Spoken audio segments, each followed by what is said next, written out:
I'm Demetrius Kane.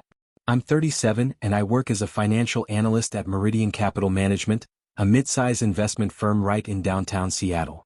My place is a two-bedroom condo up in Belltown, tucked inside one of those glass towers from the early 2000s tech boom. From my living room I get these incredible views, Elliott Bay to the west, the Olympic Mountains just beyond that. I'm on the 18th floor and yeah, everything inside looks straight out of a design magazine. Charcoal leather sectional, glass dining table with chrome legs, abstract art I've picked up during lazy weekend strolls through Pioneer Square galleries. The whole vibe. Clean, sharp, not a lot of clutter. I'd say it fits me, organized, particular, always chasing quality over quantity. I drive a 5-year-old BMW 5 Series I picked up certified pre-owned from a dealership in Bellevue. My life runs on routine. Most people expect that from someone in finance, I guess. My closet is basically a lineup of 8 nearly identical navy Brooks Brothers suits, stacks of crisp white shirts I drop off at the dry cleaner every week, and a drawer full of silk ties with safe, conservative patterns. It's all about looking competent, solid, nothing flashy. My mornings start at 5:45, thanks to my phone alarm, a soft chime, not that jarring buzz most folks use. Half an hour on the exercise bike, tablet propped up so I can skim the latest financial news, keep an eye on overnight markets in Asia and Europe, and read through research updates from analysts tracking the companies my clients care about. After that, I shower, suit up, grab breakfast in front of CNBC's morning coverage and head out. I'm usually at the office by 7:15, ready to get ahead of the day. My office sits on the 23rd floor of Columbia Center, Seattle's tallest building. My desk faces east, so every morning I get a view of planes taking off for the rest of the world, the Cascade Mountains way out past the city. My job? I analyze investments, manage client portfolios, and build strategies for high-net-worth families who trust us to grow and protect their wealth, no matter how wild the markets get. I focus on estate planning and inheritance management, helping wealthy families structure their money so they pay less in taxes and make sure their kids and grandkids are set up, not just with assets, but with some sense of financial responsibility. Most of my clients are self-made, successful people, entrepreneurs, execs, investors. They've worked hard, made smart moves, managed risk. They count on me to keep up with complicated tax laws, investment regulations, and the ins and outs of estate planning, all so their money lasts and passes on smoothly to the next generation. From the outside, my life probably looks exactly like what people picture for a young finance professional who's made it. Solid 6-figure salary, great benefits, a condo with killer views, enough left over for the occasional weekend trip to Vancouver, dinners at places that book up weeks in advance, and a handful of luxury watches I've collected as milestone rewards. My coworkers respect my attention to detail, my bosses trust me to handle tricky client relationships and navigate all the rules that come with this job. I've got a small but tight group of friends who know I'm the guy who always covers the check, never flakes, and gives good, honest advice when it comes to buying a house, switching careers, or planning for retirement. But here's what none of them see. My entire professional life runs parallel to a family situation that's gotten pretty messy: death, remarriage, money, and secrets I've been sitting on for the past year and a half. Underneath all this financial expertise and steady success, I'm carrying a story about inheritance and loyalty, about tricky choices that have made me question everything I thought I knew about trust, duty, and the real character of the people closest to me. My father, Harrison Kane, died of pancreatic cancer in March 2022. He was 68. None of us expected how fast the illness would move. 6 months and he was gone. Dad built his life around real estate. He started Kane Development in his 30s with a small loan from his father-in-law and a beat-up property in Georgetown. What began as a single renovation project turned into a serious business. Over 30 years, he grew it into a regional company with more than 200 employees, managing millions of square feet across the Pacific Northwest. Office buildings, retail centers, mixed-use spaces, you name it, Dad's company had a hand in it. What really set him apart, though, was how he treated people. He didn't bark orders or play games. He earned respect by doing things right. He was fair with his employees and stuck to his word, even when it cost him.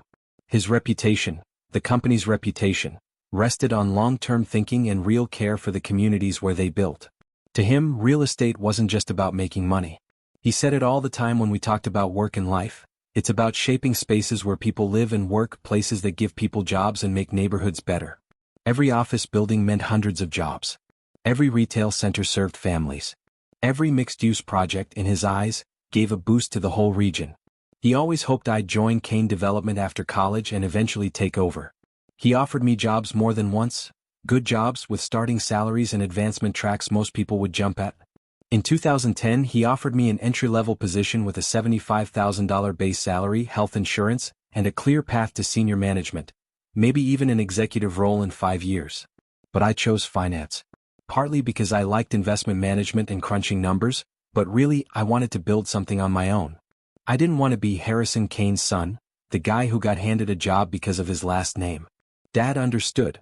He told me as much when I explained my decision to take a job at Meridian Capital Management after graduating from the University of Washington. He said, "I get why you want to make your own way. I respect that you want to prove yourself, to know your success is yours, not handed to you. But you should know there's always a place for you here if you change your mind. One day this business will be yours whether you work here or not." Dad met my mom, Catherine Kane, in their mid-20s. He just started Kane Development, and she just graduated from Seattle University with a degree in accounting. They built the company together, real partners in business and in life. Mom took care of the finances and administration.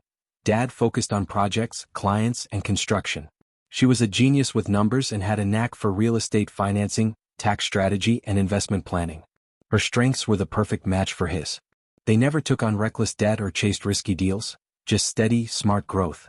For 38 years they ran the company side by side. Mom died of breast cancer in 2018. After that, Dad was never quite the same. Losing her gutted him. He started pulling back from the daily grind at work. There was a gap in his life, personally and professionally, that he couldn't fill, at least not for a long time. 2 years later he remarried, but Mom's absence lingered. He told me once, talking about retirement and what would happen to the business, "Your mother was the heart of this company. She understood the financial side better than I ever did. And she kept me in check when I wanted to get too ambitious or take on something risky." Honestly, I had no idea how to keep this company running without her. After Mom died, Dad just fell apart. For 2 years I watched him get more withdrawn and sad. He still came into the office every day and took care of the usual stuff, but he stopped chasing new deals. He just didn't care about the big picture anymore. No more strategic planning, no more connecting with people. That used to be his thing. Now he barely left the house except for work. He turned down invitations, skipped industry events and fundraisers, and spent most nights alone in that house he'd shared with Mom for over 20 years. I worried about him, a lot. I wasn't sure he could keep Kane Development going in that shape. I called him a few times a week, dropped by for dinner, tried to get him talking. More than once I brought up counseling or maybe seeing a doctor. He always brushed it off. "I know you're worried about me," he'd say if I suggested therapy or antidepressants. "But I have to work through this my own way at my own pace. Your mother and I were together almost 40 years. I can't expect to get over losing her in a few months." 2 years after Mom passed, Dad went to a Seattle Symphony fundraiser, only because his business partner insisted. That's where he met Vivian Carlillo. She was there working, designing the decorations and table settings for the gala. Vivian was 45 with blonde hair and blue eyes, stylish and confident, the sort of person who just fits right in at those events. She was divorced, had no kids, and she just seemed to get the world Dad lived in. Business, networking, charity events. She understood what it meant to be with someone like him. After only 8 months, Dad told me he and Vivian were getting married. He seemed almost surprised himself. "Vivian brings energy and excitement to my life that I thought I'd lost forever when your mother died," he said. "She makes me want to travel again, go out, think about the future instead of living in the past. I know this might feel sudden, but at my age, what's the point of waiting years to decide how I want to spend the rest of my life?" I didn't know how to feel. Part of me was relieved. He was finally coming out of that fog, making plans, actually smiling. Vivian clearly lifted his spirits. But I couldn't help worrying too. She was 20 years younger and Dad was still pretty raw from losing Mom. Was she after his money or his status? Or was this real?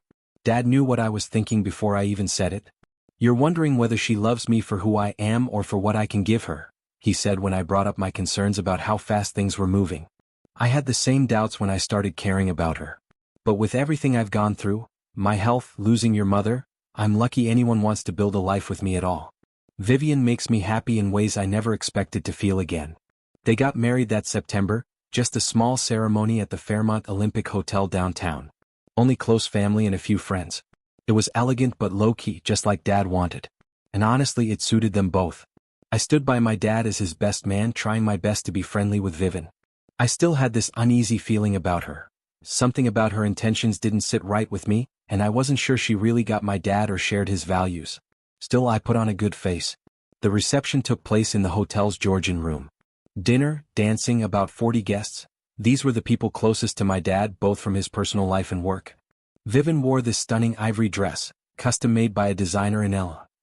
Dad looked sharp in a classic black tux, the best I'd seen him since Mom died 2 years ago. He actually looked happy for a change. Throughout the night, I watched how Dad and Vivian interacted. I made a point to talk with her, asking about her background, her work, what she wanted from their marriage. She acted warm with Dad, and she made a real effort to chat with his friends and business partners. It seemed like she understood how much those relationships meant to him. But there was something else. Vivian had a real interest in Dad's business and his finances. She'd ask these detailed questions about Kane development, his portfolio, his estate planning, stuff you'd expect from a business manager, not an interior decorator. When I finally asked her about it, she told me, "I want to understand Harrison's work and his financial situation so I can be a supportive partner. Kane development is important to him, and I want to help, not just be a wife who doesn't get her husband's career." It sounded reasonable enough. For the first year, Vivian did seem to make Dad happy. She got him traveling again, going to plays and art shows, things he hadn't done since Mom died. She even pushed him to throw dinner parties and reconnect with friends he'd ignored during his grief. On top of that, she dove into redecorating the house. New furniture, art, landscaping. She had a real eye for design, and the place ended up looking like something out of Architectural Digest. But it didn't come cheap. The renovations cost over $200,000 that first year. She brought in high-end contractors and designers, and nothing about the project was modest. More than that, I started to notice how Vivian encouraged Dad to spend in ways he never used to. She talked him into buying a vacation home in Maui, a beachfront place that cost more than $3 million and came with all sorts of maintenance expenses. Then there were the luxury trips, the expensive jewelry and art, the upgraded cars and watches. It wasn't just about comfort. It felt like she wanted the status these things brought, not that Dad ever cared much about those things before. I brought up my concerns at a family dinner in the fall of 2021. "Your father works very hard and he's been very successful," Vivian told me. "He deserves to enjoy the fruits of his labor while he's still healthy. Money sitting in the bank doesn't bring happiness." I pushed back. "Dad's always been careful with money, choosing to save for the future instead of spending just because he could. That made sense when he was building his business and raising you," Vivian said. "But now he's in his 60s. The company's stable. He's already provided for your future through his estate planning. This is the time to focus on experiences and enjoyment, not just saving more for no reason." I got where she was coming from. Dad does deserve some happiness after everything. Still, the sudden spike in spending and the way she nudged him toward a lifestyle he never wanted before made me uneasy. Plus, the way she talked about his estate plan, like she already knew all the details, bothered me.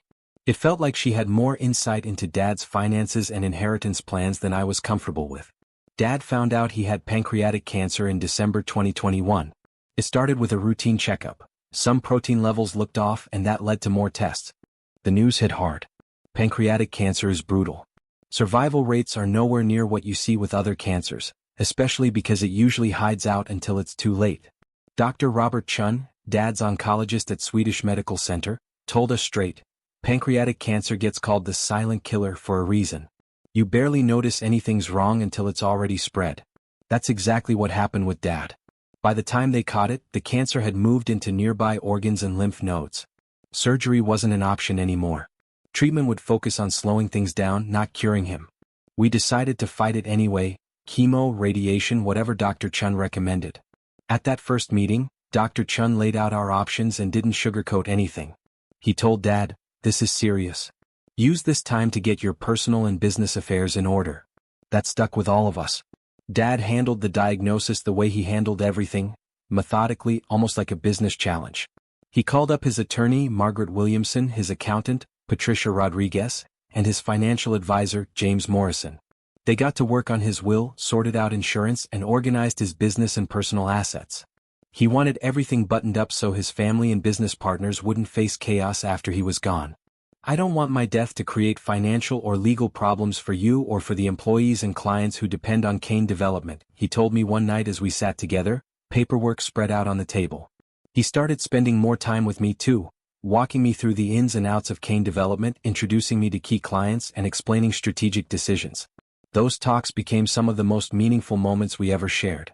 It wasn't just business, he was trying to pass down his values, his sense of responsibility, everything he'd learned about leadership and doing the right thing. Kane Development isn't just about my personal wealth, he said during one of our deeper conversations. This company provides jobs for more than 200 families. We manage properties that house thousands of businesses. We fuel the local economy. When you inherit this company, you're inheriting responsibility for all of those people and communities. I told him I appreciated his trust, but I wasn't sure I wanted to leave my own career in finance to take over. I liked my work at Meridian Capital Management. I'd spent years building up my expertise and professional network there, and real estate development felt like a whole different world. Did I even have the right skills for it? Dad didn't pressure me. You don't have to decide right away, he said. You can hire experienced managers to run things while you learn, or you can sell the company and use the proceeds however you want. The most important thing is that you have choices and financial security. During those 6 months, Vivian was around a lot. She helped Dad with his appointments, kept track of his meds, and made sure he was comfortable, especially when the treatments knocked him down. She honestly seemed to care about him and was pretty shaken by the idea of losing him. But I also noticed something else. She paid close attention during all those meetings with the attorney and financial advisor. She'd ask detailed questions about inheritance taxes, trusts, and asset protection. It struck me as a little surprising, given that her background was in interior decorating, not finance or law. When I finally asked her about it, she said, "I just want to make sure I understand how Harrison's estate planning will affect my financial security after he's gone. As Dad's wife, I have certain rights and expectations and I want to make sure those are protected." I understood why Vivian was worried about her financial security after Dad was gone, but honestly, it bothered me how much she focused on the estate planning details instead of being present for Dad's care and emotional needs in his last months. Dad died at home in March 2022. Family surrounded him. Hospice workers managed his pain and tried to make those last weeks as comfortable as possible. We all knew it was coming, his cancer was aggressive, but it still hit hard. Losing him was devastating for everyone who loved him, relied on him, or just looked up to him. The funeral was at St. Mark's Cathedral in Seattle. Over 300 people showed up: family, friends, business associates, employees from Kane Development, and community leaders who'd worked with Dad on all sorts of civic and charity projects over the years. The service felt right for him, a tribute to a man who built a successful business without ever losing his integrity or his desire to help others. Father Michael O'Brien, who'd known Dad for more than 20 years and married him to my mom, gave the eulogy. He really captured Dad's character and everything he'd done for his family and the community. Harrison Kane understood success was about more than money or professional milestones. It was about making a difference in people's lives. He built a business that gave hundreds of families opportunities. He raised a son who tries to live up to his example of integrity, generosity, and service. After the funeral, Dad's attorney, Margaret Williamson, called a meeting to read the will and explain how his assets would be divided. We met at her office downtown, just me, Vivian, Margaret, and her associate who specialized in estate planning and tax law. I expected the reading to be simple. Dad's assets split between Vivian and me in a way that respected her as his wife and me as his only child and business heir. I figured Vivian would get the house, some money, maybe a share in Kane Development, and I'd get most of the business and what was left of Dad's investments. But that's not what happened. Turns out, Dad's estate was way more complicated than I thought. He'd put a lot of planning, and maybe some worries about our family dynamics and financial responsibility, into it, though he never really talked to me about any of that. Margaret started by saying, "Your father's estate is valued at about $28 million. That covered the house, personal stuff, his investment portfolio, life insurance, and his stake in Kane Development, which made up most of the estate. Vivian got the house and everything in it, plus $2 million in cash and the right to stay in the house for as long as she wanted. She also got the artwork and jewelry they'd collected together, and a trust that would pay her about $10,000 a month for life." Margaret said Dad wanted to be sure Vivian would be comfortable and wouldn't have to work unless she really wanted to.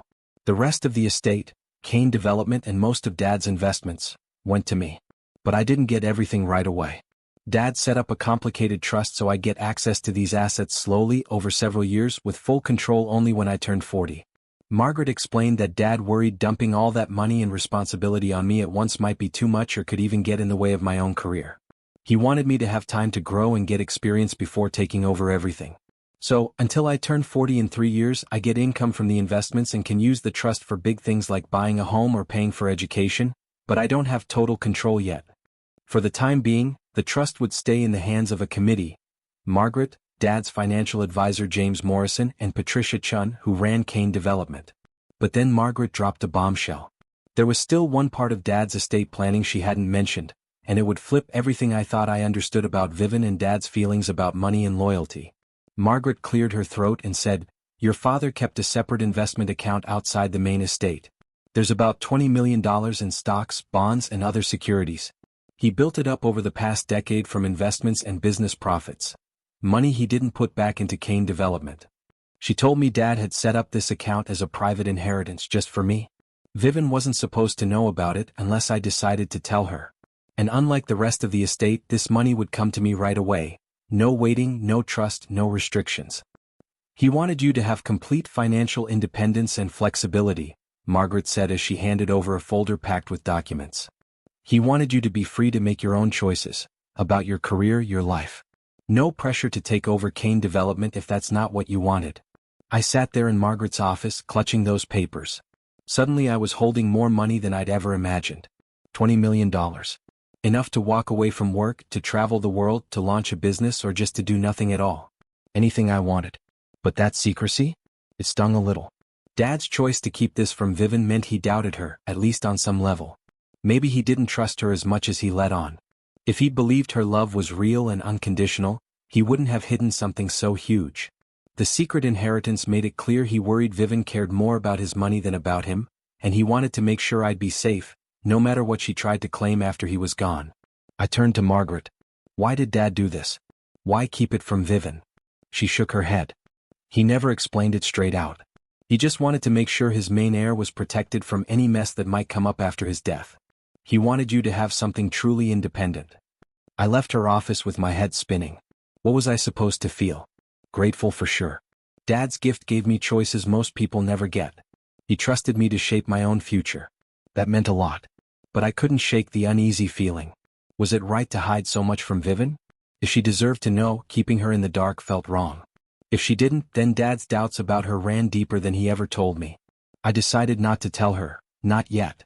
I needed time to grieve, to figure out what this money really meant, and to see how things played out with Vivian in the months after Dad's funeral before making any big decisions. Within 2 weeks, the inheritance hit my personal investment accounts. The same firm that had managed Dad's money for years took care of it. I kept going to work at Meridian Capital Management. I kept living in my downtown condo. Life stayed pretty much the same, except now I knew I could walk away at any moment, take a risk, or try something completely new.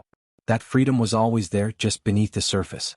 After Dad died, I started zeroing in on investment ideas and business ventures, thinking about what I actually wanted to do with my life. I also got more serious about which charities or community groups I might want to support. But honestly, I couldn't help watching Vivian more closely, trying to figure out why Dad went to such lengths to keep my inheritance secret from her. I wondered if he'd really had something to worry about. Those first few months, Vivian acted the way you'd expect. She looked genuinely sad, kept to herself, showed up for all the memorials and family events, stayed in touch with Dad's old friends and business partners.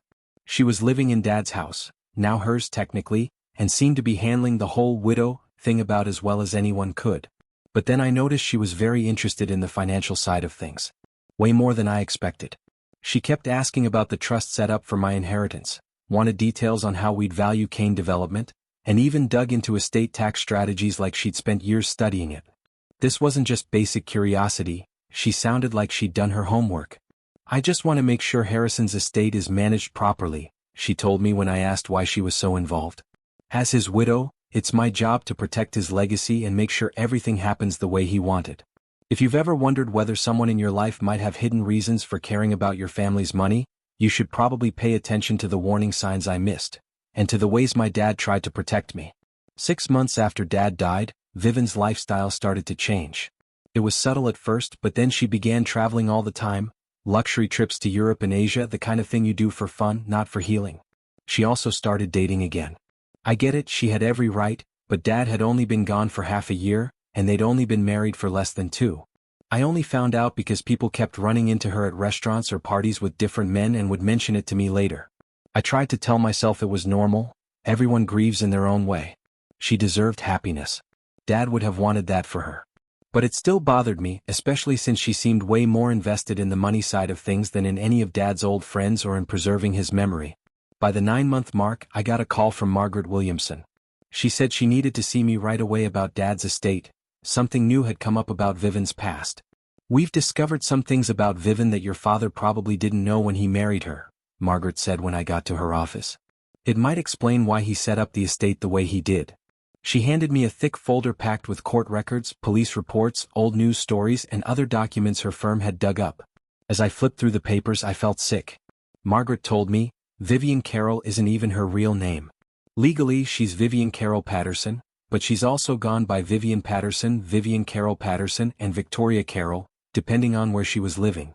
The documents showed Vivian had been married 3 times before my dad, and every marriage was to a much older, wealthy man who died just a few years after the wedding. The story she told us about her past was a lie. Vivian's story reads like something out of a crime novel, only every detail checks out. Her first husband, Robert Patterson, was a successful surgeon in California. He died of a heart attack just 2 years after they got married. Vivian walked away with more than $2 million. Life insurance, investments, the whole deal. Then came William Carroll, a real estate investor in Arizona. He died in a car accident 3 years after their wedding. Vivian inherited his house, his investment portfolio, his life insurance, and about $3 million after taxes and lawyers took their cut. Third in line was Thomas Morrison, a retired Microsoft executive. Cancer took him 4 years after their marriage. Vivian collected his Bellevue house, his stock options, retirement accounts, and insurance, another $4 million or so. "The pattern's impossible to ignore," Margaret said, her voice steady while I sifted through the files, feeling a mix of disbelief and something close to revulsion. Vivian found wealthy, older men, usually recently divorced or widowed, married them after a short courtship, and always ended up as their main beneficiary. All 3 men died from natural causes or accidents. No one's found any evidence of foul play. Still, you can't look at this and not see what's going on. Vivian zeroes in on well-off men who are vulnerable and, let's face it, unlikely to be around for long. She marries them, waits, then inherits their fortunes. After Thomas Morrison died, his adult children pushed the police to take a closer look at how he'd updated his will right before his death. The investigation didn't turn up anything criminal, but it did dig up a lot about Vivian's past marriages and her inheritance history. That set off alarms with the police and estate attorneys. Criminal psychologists have a name for women like her: Black Widow. She works the system, marries rich men, waits for them to die, but she doesn't break any laws. Technically, she's not a criminal, Margaret went on. She doesn't forge documents or poison anyone. But she's a predator. She preys on people who are grieving, lonely, and rich. I just sat there, staring at the stack of papers, realizing who Dad had really married, and what he'd exposed himself and his estate to these last 2 years. The thought of Vivian worming her way into Dad's trust, playing on his loneliness just to set herself up as his heir, made me sick. At the same time, I felt a strange kind of gratitude. Dad, in his wisdom, saw through her just enough to shield me. Because of the secret inheritance he set up, Vivian can't touch most of what he left me. No matter what legal tricks she tries, I'm covered. What do I do with this? I asked Margaret. Do I confront her? Go to the police? Try to fight her inheritance? Margaret just shook her head. Your father's will is solid. Vivian gets what he left her, no matter why she married him. But if she starts making trouble or tries to go after your share, then you'll want this information ready. For now, Margaret told me to keep everything quiet. Don't provoke Vivian, don't show my hand. And if I'm smart, I'll keep my distance and never talk about my finances or my plans around her. That day, I walked out of Margaret's office with my whole idea of family turned inside out. Dad's secret inheritance wasn't just a sweet gesture, it was protection. His way of making sure Vivian couldn't do to me what she'd done to him, and to every husband before him. In the weeks after, I couldn't stop replaying old conversations with Dad about Vivian. All the things I missed, her obsession with his money, the way she encouraged him to spend lavishly, her weirdly sharp questions about estate planning and inheritance taxes. Back then I brushed it off. Now looking at her pattern, it all fits. She wasn't just a loving wife. She was always planning her next inheritance. Honestly, I felt grateful that Dad was sharp enough to see through Vivian's act. He never called her out or ended things with her, but he kept most of his money hidden and made sure I'd get it, no matter what Vivian tried. He protected his legacy, and my future, from someone who saw our family as nothing more than a payday. 3 weeks after I met with Margaret, Vivian called. She wanted to have dinner and talk about family matters, and how we'd handle things as Dad's surviving relatives. I said yes. Part of me wanted to know what she was after, but really I was just curious to see how she'd act now that I knew the real her. We met at Canlis, this ultra-fancy spot in Seattle that Vivian has always loved. Lots of polished wood, quiet service, the kind of place where everyone seems to know each other's net worth. She showed up in a new designer dress, draped in jewelry. I'd bet anything she bought it all with Dad's money. She looked like someone living off her inheritance, already upgrading her life. I've been thinking about your father's legacy and how we can work together to honor his memory, Vivian said after we ordered, shifting into serious mode. She wanted to talk about the trust and my inheritance from Kane Development. Your father set up those trusts when he was sick. He wasn't really thinking clearly about taxes and all the hassle they create, she told me. She mentioned she'd been talking to financial advisors and estate lawyers, and they all agreed the trust was complicated and expensive to manage. Her big idea? We should simplify the estate and speed up the transfer of Dad's assets. If we change the structure, I could take control of Kane Development right now instead of waiting until I turned 40. And she'd get a lump sum from the estate, instead of those monthly payments that depend on investment returns. I could see what she was really after. She made it sound like a win-win, but it was just a plan to get her hands on more of Dad's money right away, while leaving me with the tax mess and legal headaches Dad's trust was built to prevent. I appreciate your concern about the trust, I said. But Dad really thought things through. I'd rather stick with his plan than make changes based on advice from people who barely knew him or what he wanted. I watched her face when I said it, her smile tightened and I could see her working out her next move. She tried again. Your father was a wonderful man, but he wasn't a financial expert, she said, switching tactics. The people I'm talking to have decades of experience with estates and taxes. They know ways to save us both a lot of money. So I asked, if those strategies are so great, why didn't Dad's own advisors recommend them? He hired the best estate lawyers and tax experts in Seattle. If there was a better way to do this, they would have said something. Vivian's voice got sharper. Sometimes it takes fresh eyes to spot opportunities that longtime advisors miss. Your father's people played it safe. They stuck with old-school methods that just don't fit our situation. I told her again I wasn't interested in changing anything. I said I was comfortable with Dad's plan and wouldn't make any decisions without his own team on board.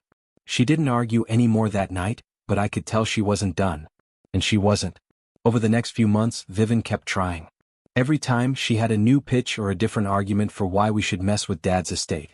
She even suggested we sell Kane Development and split the money, or cash out Dad's investments and just divide everything up.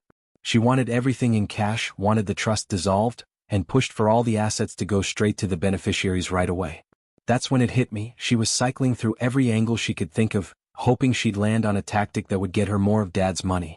Every new proposal she had would give her a quick financial boost, but leave me exposed and unprotected for the future.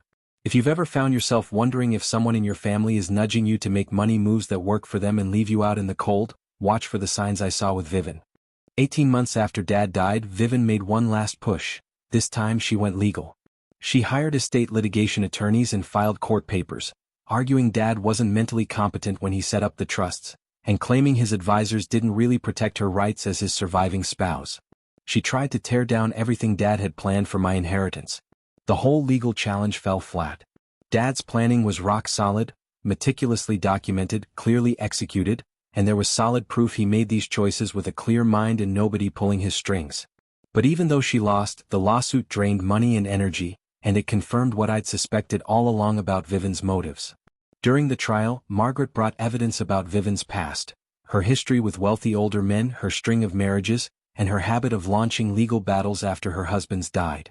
This wasn't about justice or fairness. She was after the money, plain and simple. Margaret told the judge, her current challenge to Mr. Kane's will is just more of the same. She did this exact thing after her last 3 husbands died. The judge saw right through it, threw out Vivian's case, and ordered her to pay Dad's estate for the legal fees. The ruling even made it tough for her to try again in the future.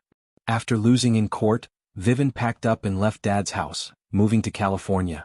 Not long after, I heard through the grapevine that she was showing up at parties and charity events in LA and San Francisco, places where rich older men might cross her path. I never spoke to her again after the lawsuit ended. I didn't feel a bit of guilt about cutting her off. She saw my father as a bank account, and she tried to steal what he'd left for me. 2 years after Dad died, I used part of my inheritance, money I'd kept quiet about, to buy a controlling stake in Kane Development. That meant I could actually help steer the company and be part of the big decisions, but I kept the professional management team Dad trusted. I started working part-time at Kane Development too, while still holding my job at Meridian Capital Management.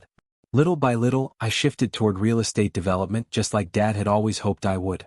"Your father would be proud to see you taking an interest in the company he built," James Morrison told me one day as we talked about Kane Development's growth.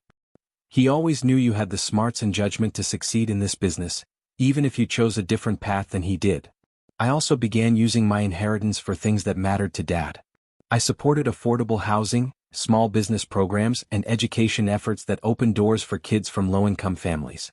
Giving back felt like the best way to honor Dad's memory and use his money for something good. Last month, a private investigator told me Vivian had married her fifth husband, a 72-year-old retired pharma executive in San Diego. The man had just lost his wife to Alzheimer's. The investigator's report laid it all out. Vivian met her new husband at a grief support group, wooed him with 6 months of lavish trips and first-class experiences. He paid for everything, of course. Not long after, he rewrote his will and made her the main beneficiary.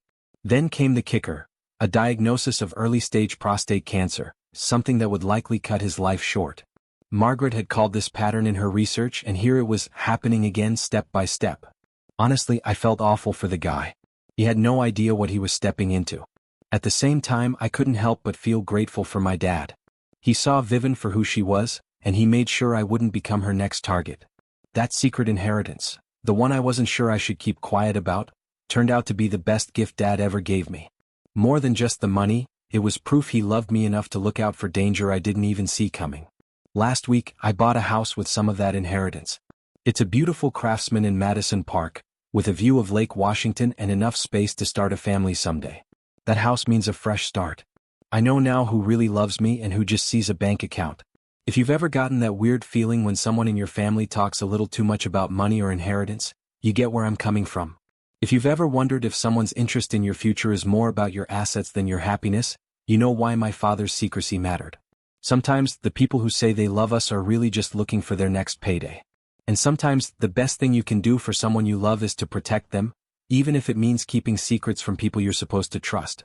That $20 million Dad left me wasn't just a windfall. It was a shield. It kept me safe from someone who'd made a habit of marrying and burying wealthy men. It proved that even when we feel helpless, we can still find ways to look out for the people we care about. If this story made you think about your own family or made you wonder who's really got your back, maybe share it with someone you care about. There are 2 more stories here, both from men who learned that family can sometimes be the biggest threat. Click on whichever speaks to you. And if you want to be part of a community that understands why it's so important to protect yourself and your loved ones from financial predators, hit that notification bell. One last thing, trust isn't automatic just because you share a last name. It's earned every day by what we do. See you tomorrow.